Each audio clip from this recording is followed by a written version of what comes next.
Toledo Walleye have reached the halfway point of the season as we welcome in Matt Melzak, the voice of the Walleye. And Matt, not only is it the All-Star break, the traditional halfway point, but it's also the mathematical halfway point for the Walleye.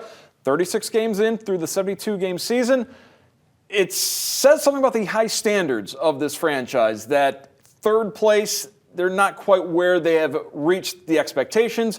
Maybe a disappointing first half of the season, but a lot of promise. Yeah, you know what? I would say you're probably right. That's just the ceiling that we have hit now, is that everyone expects you to be in first place from day one all the way till the end of the year. And it just doesn't happen that way every single year.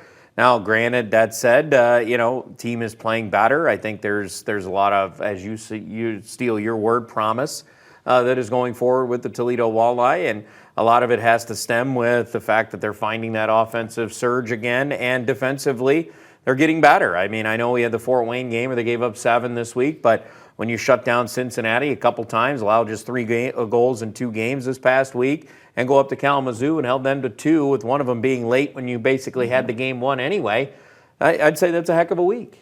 5-2 in January for the Fish. And let's talk about this past Sunday where they were down 2-0 to Cincy, come storming back. And Dan Watts made a point of saying, we've been in this position too much this year where we've given up a 2-0 lead, and now to come back from a 2-0 deficit and get a victory at home. Yeah, you know what, and to get a victory at home, I think, is the big part of it. You've been playing well on the road. This team's 4 games above 500 away from home. You look at that number and you go, wow, they got to be really good this year. But it's been that struggle on the home ice for some reason at the Huntington Center. And maybe to fall behind like that was a good thing for Toledo, because it forces them to play differently, get back into playing what a simple game. I think Gordy Green told us on Sunday during the broadcast, we just got to be simple. And when we're simple, we're a good team. And it's why they're doing well on the road, because you play a simple game on the road, where this team gets at home and sometimes you want to just put on the flash and the show, and you got 8,000 people and they're going crazy, and you want to do that, and then all of a sudden you get away from what wins you hockey games. You start turning pucks over. That's what we saw a whole bunch in the second period on Saturday. You can't do that and win hockey games. You mentioned Gordy Green. He now has 14 goals on the season. Charlie Curdy, a good weekend for the Walleye as well. And on Sunday, Simone Denis returns to the lineup. Yeah, great to see Simone back in. He's been working really hard to get back up to that level where he can play. And, as a defenseman, it takes a lot. I mean, as a forward, you're going out every third shift a lot, unless there's a lot of special teams to get factored in. So, you get a little bit more time off. It feels like as a defenseman, man, you're just going and going and going and going. And it takes a little while to get your strength up to that level. And maybe that time off certainly has helped him get ready to go again. And, he played a lot, especially in the third period, which was great to see for him going forward, because he's a guy that can be a difference maker back there on the D side. Walleye hit the road this weekend, 3 games in Iowa.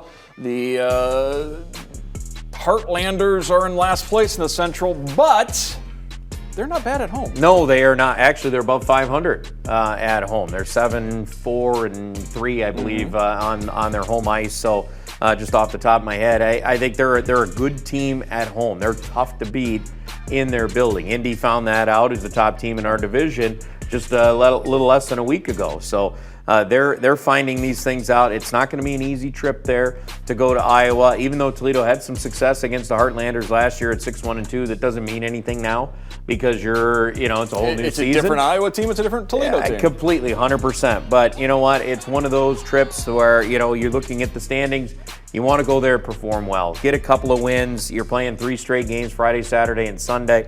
You can come out of there with a couple of wins. I think it's a nice weekend. Absolutely. As the Walleye are in this stretch of 16 straight games against Central Division foes, so great opportunity that so far they're making the most of to move up in the standings. Yeah, and they have not seen Iowa yet this year, so it'll be interesting. The Heartlanders will come to Toledo a little bit later on in the season, so it's good to see them and get to see what they're all about too. All right, thank you very much, Matt Melzak, the voice of the Toledo Walleye. Thank you.